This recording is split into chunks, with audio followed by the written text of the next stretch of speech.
Hello everyone, welcome to our Let's Play series of Pillars of Eternity 2. This is Griddle RPG as usual, and I'm very happy that you chose to join me today as we lose a little bit of medicine and a little bit of daily wages. We are in Koīki, and we were, welcomed in. I had to argue my way in, but we were welcomed in with the help of an elaborate pulley mechanism. This lift can be raised to the level of the plateau. I'm gonna take... Oh, wait, what? Oh, right. The creaking of wood and straining of rope accompany the lift's upward journey. Why did he give me all the X's over there? A most unusual lantern, says that person over there. Yes, they're referring to Shodi's lantern. I shouldn't. Hi. Hello. I definitely didn't steal everything down there. You guys have a lot of companion animals, don't you? Good for you, I guess. So we are Wahaki villagers. One of them, yeah, Wahaki villager. I'm confused about the nomenclature here. It's not nomenclature, it's etymology. Is it etymology?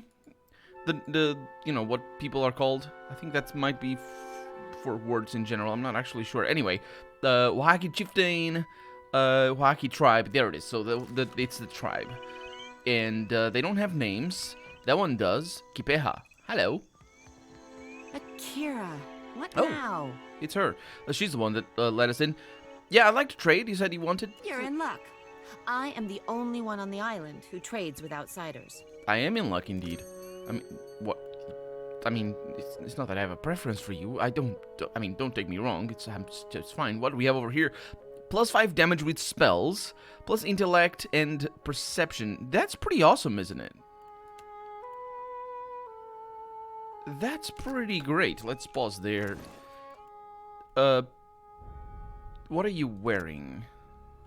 Minor protection? Akira. Yep, I'm getting that. We could also refill ship supplies. Not that we need that. And I'm sure some of these things are good for crafting. Excuse me. For not crafting, for enchanting. And also for crafting, I'm sure some of it. And I'll trade. I'll actually give you some stuff as well, because, I mean, we might as well while we're here. Sort by money on the lowest. Okay, those don't stack. That's a club. These are not needed. Just sell all these. These are good. Keep them.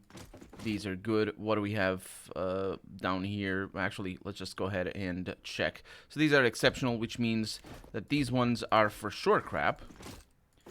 Okay. Good. Some shields over there. Fine rod. Okay, so these are fine. We have exceptionals. Okay. And then we have another exceptional. Yeah, I think so. There's the soulbound item. An exceptional fire naga sword. That's kind of rare, isn't it? I don't think I've seen that before. I don't think I even noticed picking it up.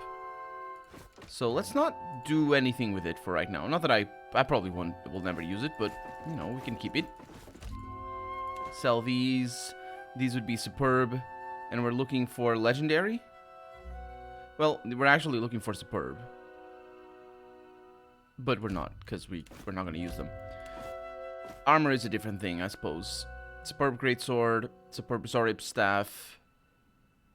I'm pretty sure you don't get... Oh, that's a fire nagabo over there. I'm pretty sure you can't buy those. So I'll sell them over here, and we'll see what I can do. Then over here, sell all the normal ones. And then that's sort of... Okay, so then we'd have the superb robes. That's actually not too bad. Superb padded armor. I'll sell it as well, because we have plenty of unique. I don't really need to keep it. And then sell these for sure. And let's see how much money I'm making. It's not even funny. Although I do spend a lot of money, enchanting things, 30,000 at a time. So absolutely, I'm very, very happy to get that much money. Got a ringer of minor deflection. That one is actually kind of nice. I'll keep one. But because it's deflection, which is more useful than others, and that's why it's by itself and all that sort of stuff. So there we go. Thank you very much. I'll talk to you in a little bit. Let me just see what you're gonna have, and that's what you're gonna have. Wait, what the heck? Stash. How do you... what? Yeah, that's how you do. That's how you do. Okay. I gladly accept. Of course. Akira, what now? Do you know anything about this odd-looking Koīki? Frowning, she studies the fruit in your open palm, poking it gently with her index finger. The Koīki rocks back and forth. Do not eat this. She makes a complex warning gesture with her hands. It is infested. The wood-strangling wasp planted its larvae in this Koīki. She glances off to the tree line. I will alert the others. Do not eat it unless you want insects to burrow through your windpipe and hollow you out from the inside. Thank you. I will make sure to note that anything I should know about the locals, besides the throat-burrowing wasps? Buparo is our mystic, convinced that the whole fortress will come crumbling down if he doesn't keep to his daily devotions. As for the rest, ask around. I'm not here to satisfy your curiosity. Well, you have done that already. Farewell. So, yeah, off you go, and I will make sure not to steal anything. Did you notice their face paint? I did. It was pretty cool. I mean, I thought it was a tattoo, but then again, can you do a white tattoo? I'm sure you can. It's white paint, so there it is. We have Barrett's spell over there. That's not needed. We have things over there. Ngati's chosen. Curious choice of company.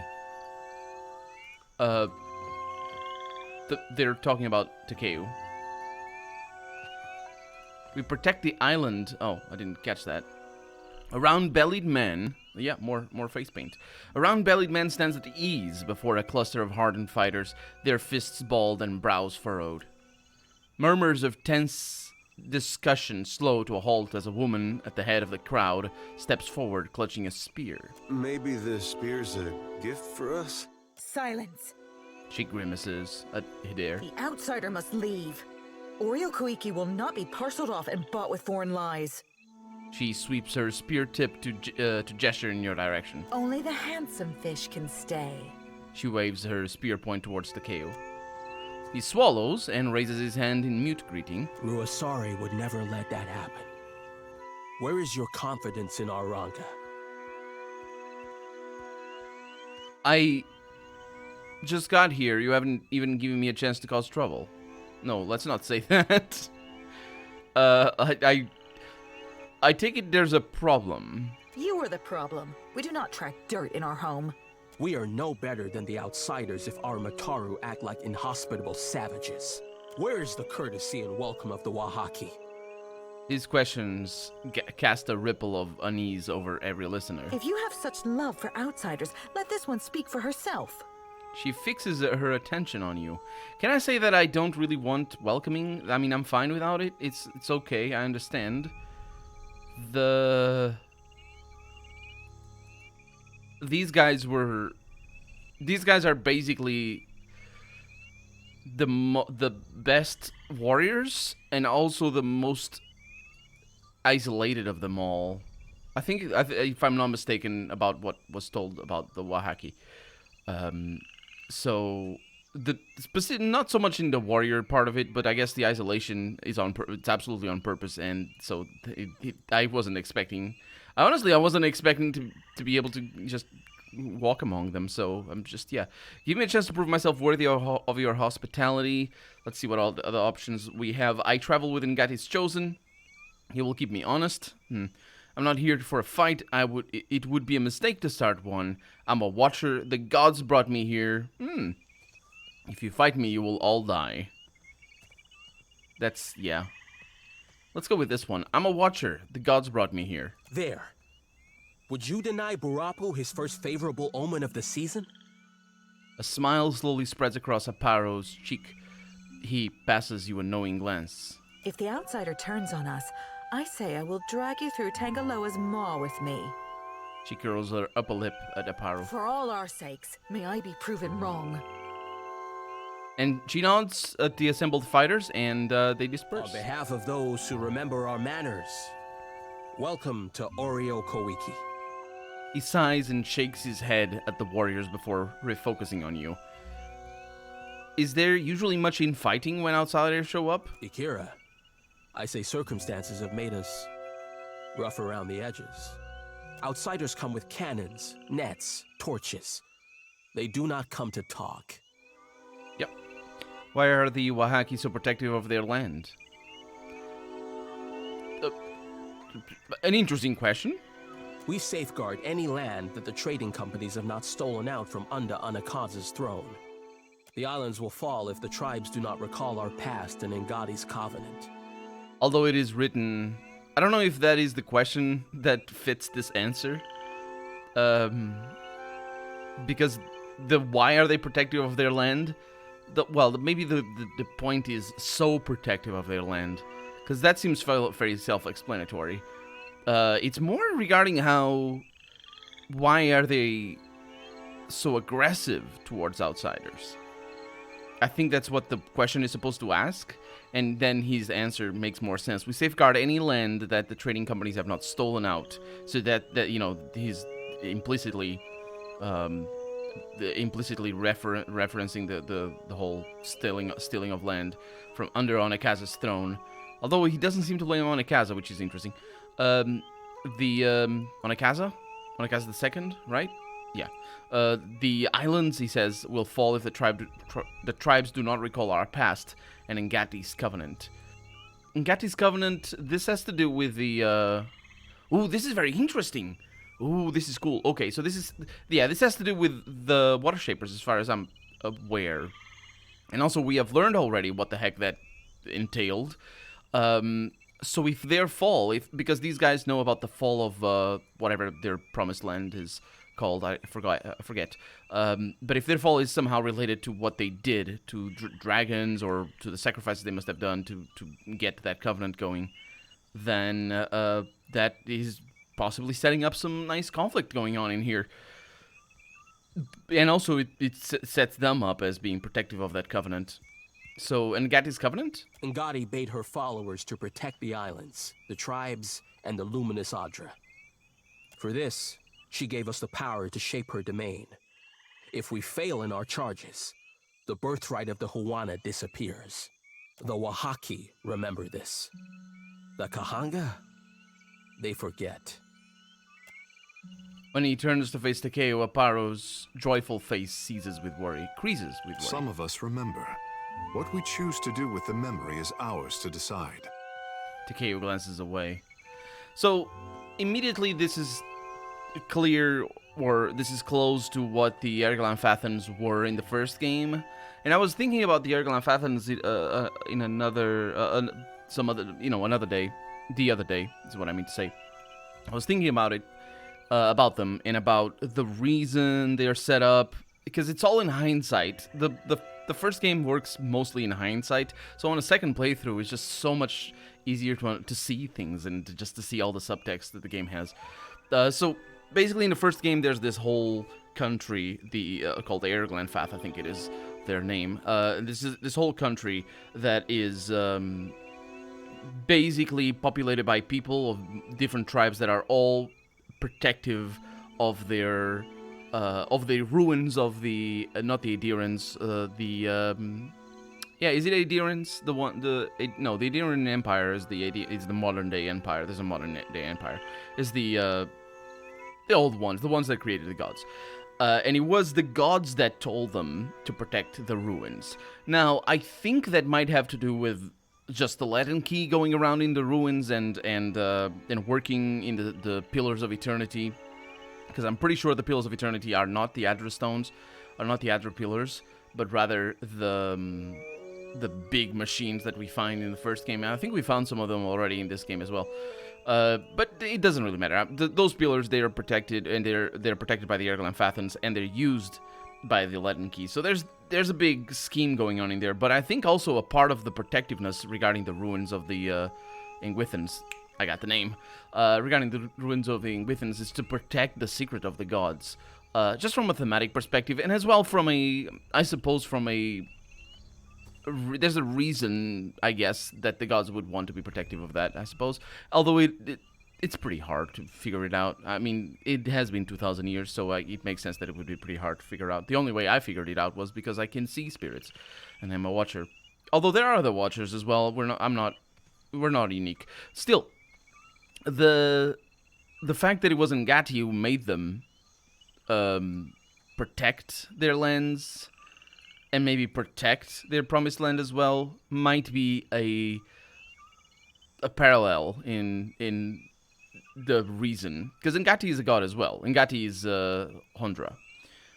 She's a god as well, so yeah. And also, she's not the nicest of gods. She is. Hondra is an interesting character. Of all the gods, she's probably the hardest to comprehend, I would say, because all the other gods are very. Oh, maybe there's a theme there because she's the goddess of the ocean and there's tides or whatever. Ondra is kind of back and forth. Helia is very one note, and of course she's my favorite, but she's very one note. And Rimmergrand is very one note. Whitewind? Not Whitewind. The god of the hunt, very one note. Woodica is absolutely one note, and Magran's absolutely. Although Magran is interesting, at least in this game, she's complicated. But still, Hondra is not. Hondra is all over the place, and specifically in the way she acts in the expansion of the first game, in regards to the Smith god. I forget his Abaddon. Yeah, her storyline seems to be pretty awesome. She, I can't. It's all in hindsight, so I can't really tell. I can't really see what happened regarding the moon and the things and all that sort of stuff in the expansion of the first game. So it's very hard for me to just touch on the storyline and say, "Oh, look at that! That's great." So it's just more of how it makes me feel, I guess, regarding what happened as things are happening in the first game. Because we never know for sure. And I'm sure there's wiki pages that tell all the, the reconstructed storyline of what happened like 2,000 years ago or whenever the meteor fell. Because there's a meteor that falls. Anyway, why so much concern over the past? And I think with that preamble, and I say preamble, I mean ramble, this makes more sense. Why so much concern over the past? We lost much of ourselves when Cataclysm scoured the Deadfire.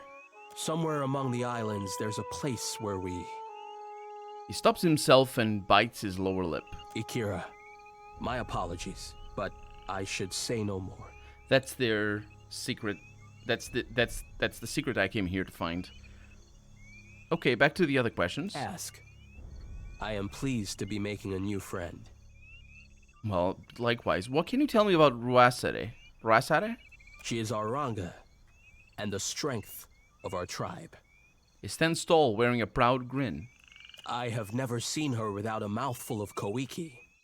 Even in battle, she wears a bandolier of fruit. A spirited, passionate, and very hungry woman is my Rusare. Are you and Ruasa? The voice actor here had the worst trouble pronouncing things. Is that what it is? Rusare? Rusare? Is that supposed to mute the A somehow? Because bandolier, that's not what it is. Isn't that a bandolier? That's a bandolier. That's how it's said in English, not French. So are you and Ruasere, married? Kara, I doubt he even knows the meaning of the word. Yeah, I was gonna say, that sounds like a very specifically... I didn't even know it existed in... Actually, is that canonical? Does it exist? Does marriage exist in this world? Yeah, that's what I was gonna say. I didn't even know it existed in this world. Let alone in their culture. Takeo slaps his hand over his eyes, grinning with embarrassment. I wonder if it is the first mention of that. No, we have heard... Well, marriage doesn't act... You can be a husband and wife without marriage. Because marriage is the institution. It's not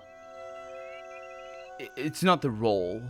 So husband and wife... Well, the names have different origins, as far as I know. But husband at least comes from husbandry. Or rather, not the other way around, but still, it it's not related to marriage. You can be husband and wife without marriage.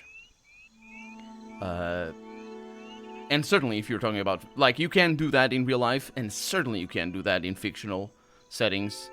So yeah, I don't know. Did they consider that, or was it just let me write this line over here without considering the overall broader implications of the setting? Okay, who am I? I'm just I'm a new writer. I'm good. And they wrote that. Okay, I'm gonna take that as a headcanon. It's not canonical marriage, as far as I can tell. Maybe it is. I'm familiar with the foreign obsession with vows. Which is also not where marriage is. He favors you with a friendly smile. That's interesting, actually. It is interesting. One of the things that sort of fascinates me in... well, not fascinates me, I guess, but... for a while, it was confusing to me. In movies, in America, I guess, you see weddings and how there's all the vows, and they make up their own vows, and they write their vows, and they say them without looking at the paper, and it's all very romantic and whatever. Here in Portugal, we have none of that. You just say whatever the minister? Is that the correct... whoever is ministering? I think, yeah. You just say whatever the minister says, and you repeat it, and off you go. That is, it's good. At least in the more traditional Christian or Christian influenced marriages. So for me, the vows are not a part of marriage, just from a personal experience. Not that I am married myself, but still. But in America, that is absolutely it. And in fact, yeah, marriage is not about the vows either. So it's just more telling that they didn't consider the implications of the setting. No, they didn't. When it strikes Rusari's fancy that we should sleep under one roof, we do so vigorously. Some think I influence her judgment, but they have the wrong of it. My back is too fragile for the weight of authority, I say. Wait, I was gonna... Wait a minute, do you go on top then? Is that what it is? Because you can't bear the weight? Let's not get into what was the word? Vigorously. How vigorous, or how you do that. Good job, though. I must say, our adventures together have been a welcome change of pace. It's a good... Well, I'm sure they have, considering we haven't been adventuring together at all. Aloth approaches you, looking more at ease than you've seen him in a while. Thanks, Aloth. I appreciate your company, too. When we first met in the Deerwood, you were struggling for your sanity. A little. Now you're fighting for your soul. Well, I was also fighting... I think I was fighting for my soul as well back then. I can't imagine the weight of that burden. And yet you've borne it, and more remarkably. Well... It's not as though I have much choice. But you do. His expression brightens with sudden emotion. The gods have sent you after Aethys, and every power of note in Deadfire has their own plans for you. That puts you in a position of incredible influence.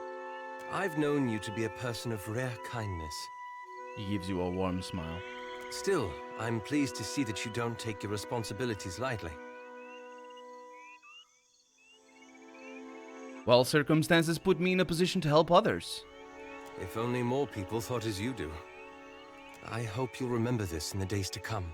He gives you a thoughtful nod. I think that's just a generic thing, that last one. Because it would make more sense. I hope you'll remember that in the days to come.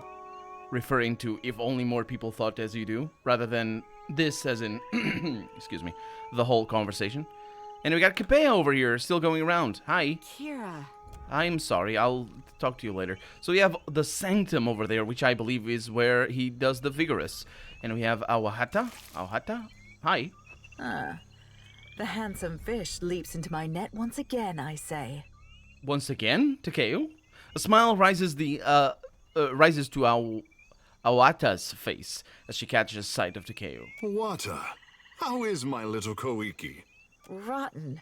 Pugnant. All the reasons you didn't fight when I gave you back to the sea. Why?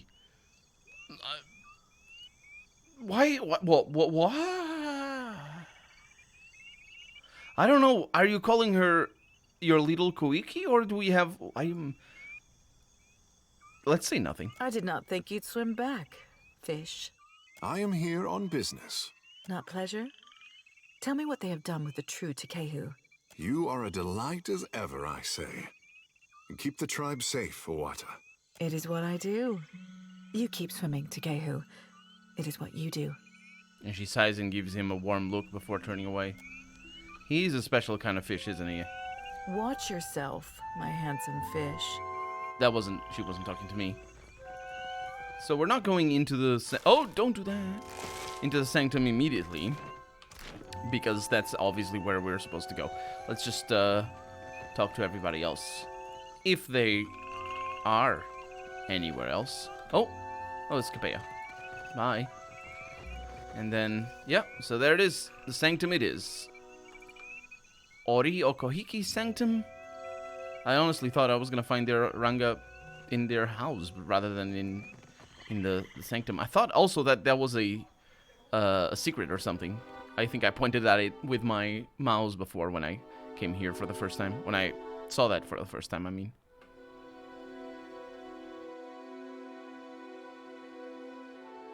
Okay, gaining a little bit of experience, but nobody is here to welcome me.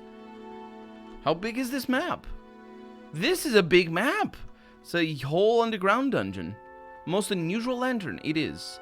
Yeah, it is. Oh, this is also reminding me of the places. That mural. That's the same headdress Theos wore. It is. When he said that mural, I was looking at it, and yes, that is the same headdress Theos wore.